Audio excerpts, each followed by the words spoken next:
প্রবাসী বাংলাদেশি যাদের American passport রয়েছে তাদের জন্য খুব শীঘ্রই যুক্তরাষ্ট্রের বাংলাদেশ দূতাবাস থেকে জাতীয় পরিচয়পত্র এনআইডি প্রদানের কার্যক্রম শুরু করা হবে। এই কার্যক্রম ইতিমধ্যে কানাডায় শুরু হয়েছে। গত 17 জুন মঙ্গলবার বিকেলে নিউ ইয়র্কের অ্যাস্টোরিয়ায় বাংলাদেশ কনসুলেট জেনারেল অফিসের সাংবাদিকদের সাথে এক মত বিনিময় সভায় নবনিযুক্ত কনসাল জেনারেল মোহাম্মদ মোজাম্মেল হক এই তথ্য জানান। মত বিনিময় সভায় অতিথি হিসেবে উপস্থিত ছিলেন ওয়াশিংটনে নিযুক্ত বাংলাদেশ দূতাবাসের প্রেস মিনিস্টার গোলাম মর্তজা। এ সময় তিনি বলেন, দুদিন আগে ইংল্যান্ড থেকে দেশে ফিরে অন্তর্বর্তী সরকারের প্রধান উপদেষ্টা ডক্টর মোহাম্মদ ইউনুস পরিষ্কার মেসেজ দিয়ে বলেছেন যে কোনো উপায়ে প্রবাসীদের ভোটাধিকার নিশ্চিত করা দরকার এবং এই ব্যাপারে অফিসিয়াল কাজ চলছে।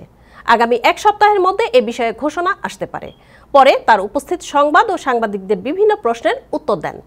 উল্লেখ্য, কনসাল জেনারেল চলতি মাসে এবং প্রেস মিনিস্টার গত মে মাসে স্ব কর্মস্থলে যোগ দেন এবং মঙ্গলবার তারা প্রথম সাংবাদিকদের সাথে মতবিনিময় করেন।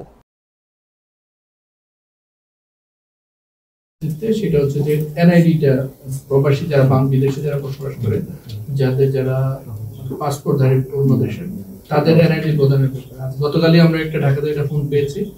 আপনারা বোধহয় জানেন যে কানাডাতে অলরেডি কার্যক্রম শুরু হয়েছে এনআইডি প্রদান করার বিষয়ে প্রবাসী বাংলাদেশিদের, মানে কানাডিয়ান বাংলাদেশিদের। এইটাও আমাদের এখান থেকে এনআইডি এর প্রক্রিয়াটা বোধহয় মন্ত্রণালয় শুরু করতে যাচ্ছে।